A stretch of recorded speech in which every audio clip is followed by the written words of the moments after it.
ஹார்மோன்கள்னு நம்ம சொல்கிறது வந்து கெமிக்கல் மெசஞ்சர்ஸ்ன்னு சொல்லுவோம் நம்ம பாடியில். அதுவும் பர்டிகுலராக நாளமில்லாத சுரப்பிகள்னு சொல்கிறது ஒவ்வொரு சுரப்பியும் அந்த கெமிக்கல் மெசஞ்சர்ஸை டைரெக்டாக பிளட் ஸ்ட்ரீமில் செக்ரீட் பண்ணிடும். இப்போ நமக்கு நாளமுள்ள சுரப்பிகளுக்கும் இதுக்கும் உள்ள வித்தியாசம் இதுதான். இந்த டக்ட் இல்லாமல் செக்ரீட் ஆகச்சில் they act like wireless signals. நம்ம ரத்தத்தில் போனோன்னா நம்ம வீட்டில் எப்படி ஒரு வயர்லெஸ் மோடம் இருக்குதோ அதே மாதிரி இது ரத்தத்தில் கலந்து நம்ம டார்கெட் ஆர்கன் எங்கே போய் அது வேலை செய்யணும்னு போய் சேரச்சில் அது அதோட பர்டிகுலர் வேலைத்தன்மையை நிறைவேற்றுது. ஸோ இப்போ தைராய்டு ஹார்மோனுங்கிறது தைராய்டு கிளாண்ட் நெக்கில் இருக்குது. நெக்லேருந்து ஹார்மோன் வந்து ரத்தத்தில் சுரந்துடும். அது வந்து மூளைக்கோ ஹார்ட்டுக்கோ எலும்புக்கோ நகத்துக்கோ போய் சேரச்சில் தான் அதோட வேலைத்தன்மையை நிறைவேற்றும். ஸோ இப்படி நிறைவேற்றுறதுனால நமக்கு நிறையா சுரப்பிகள் சேர்ந்து நியூரல் நெட்வொர்க் மாதிரி ரொம்ப காம்ப்ளிகேஷன்ஸ் இல்லாமல் இது நம்ம உடம்புல ஒரு எக்ஸ்ட்ரா கம்யூனிகேஷன் சிஸ்டமாக வேலை பார்க்குது. டாக்டர், இந்தியாவில் பொதுவாக மக்கள் நேர்கொள்கிற தைராய்டு பிரச்சனைகள் என்னென்ன டாக்டர்? அண்ட் குறிப்பாக தைராய்டு பிரச்சனை அப்படிங்கிறது பெண்கள் கிட்ட அதிகமாக வந்து காணப்படுது, அது ஏன் டாக்டர்? இந்தியாவில் பொதுவாக நம்ம கேள்விப்படுற தைராய்டுன்னு சொல்கிறது எல்லாமே வந்து அண்டர் ஆக்டிவ் தைராய்டுன்னு சொல்லுவோம். தைராய்டு வந்து சுரப்பி கழுத்தில் ஒரு பட்டர்ஃப்ளை ஷேப் கிளாண்ட். அது வந்து நார்மலாக ஒரு particular amount of hormone daily சுரக்கணும். ஓகே, எல்லாத்துக்குமே இது சுரக்கும், இது நார்மல்.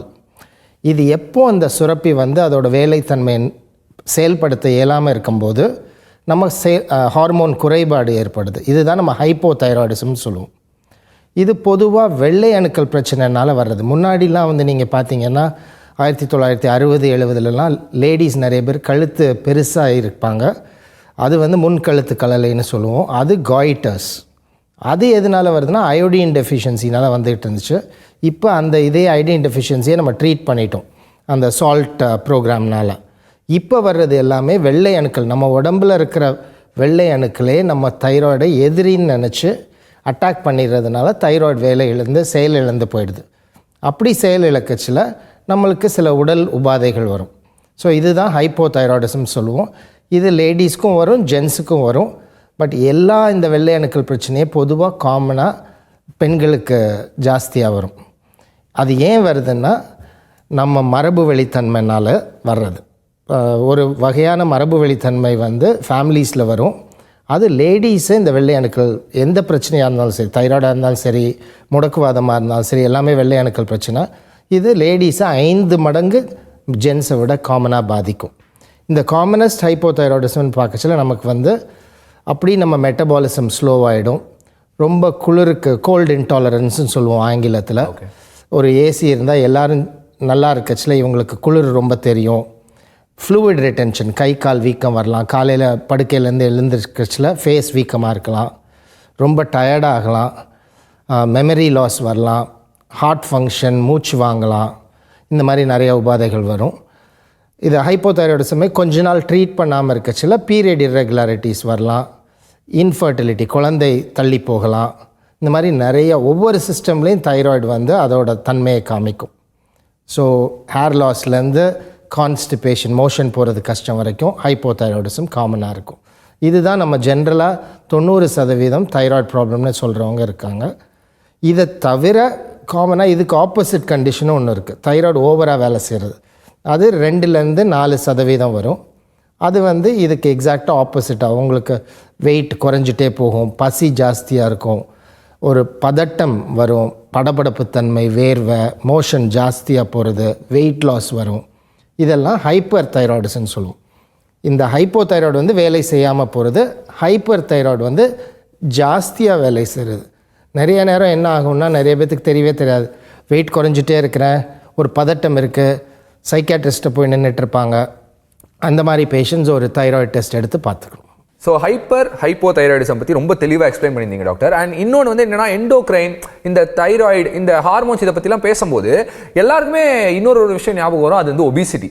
முன்னாடி வந்து நல்லா ஃபிட்டாக இருக்கும் அப்படின்றது எப்படின்னா வந்து நல்லா சாப்பிட்டு கொஞ்சம் வெயிட்டாக இருக்காங்க, நல்லா ஹெல்த்தியாக இருக்காங்கப்பா அப்படின்வாங்க. பட் ஆனால் இப்போ வந்து கொஞ்சம் உடல் எடை வந்து அதிகரிப்பு இருந்தாலே வந்து ஓகே ஒரு வேளை நம்ம ஒபிஸாக இருக்குமோ அப்படின்ற ஒரு கான்ஷியஸான ஒரு விஷயம் இருக்குது. அந்த ஒபிசிட்டியை பற்றி பேசும்போது வந்து இமீடியட்டாக எல்லாரும் சொல்கிறது என்னன்னா உங்களுடைய லைஃப் ஸ்டைல் சேஞ்சஸ்னால இருக்கலாம், அண்ட் இல்லைனா வந்து ஹார்மோன் பிரச்சனைகள்னால இருக்கலாம் அப்படின்னு சொல்கிறாங்க. இந்த ஒபிசிட்டிக்கும் இந்த ஹார்மோன்களுக்கும் என்ன மாதிரியான தொடர்பு இருக்குது, அண்ட் லைஃப் ஸ்டைல் சேஞ்சஸ்க்கும் என்ன தொடர்பு இருக்குது?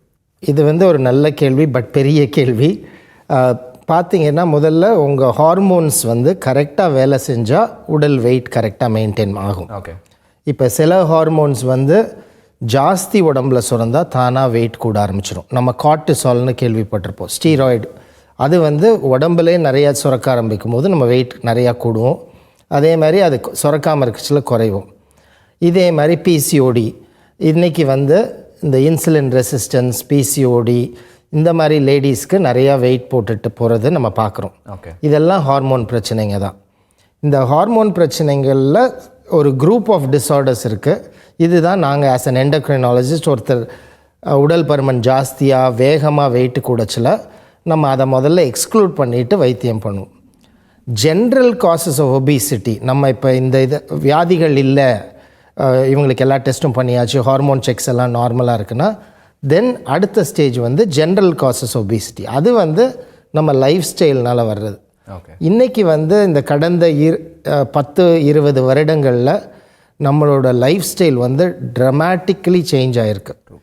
ஓல்டர் அடல்ட்ஸை விட இன்றைக்கி சில்ட்ரன், யங்கர் அடல்ட்ஸ்க்கு வந்து ரொம்ப ரொம்ப சேஞ்ச் ஆகிருக்கு. பொதுவாக பார்த்தோன்னா நம்மளோட உணவு முறை மாற்றங்கள் ஆகிருக்கு நிறையாவே. உணவு எல்லா இடத்துலையும் கிடைக்கிறதா இருக்குது. எங்கே போனாலும் சரி, காலை மதியம் நைட்டு சாப்பாடு போக எல்லா நேரத்துலையும் நம்ம சாப்பிட்டுக்கிட்டே இருக்கிறோம். அது ஒன்று. முக்கியமாக இரண்டாவது வந்து உடல் உழைப்பு வந்து நமக்கு ரொம்ப ரொம்ப கம்மியாகிட்டு வருது.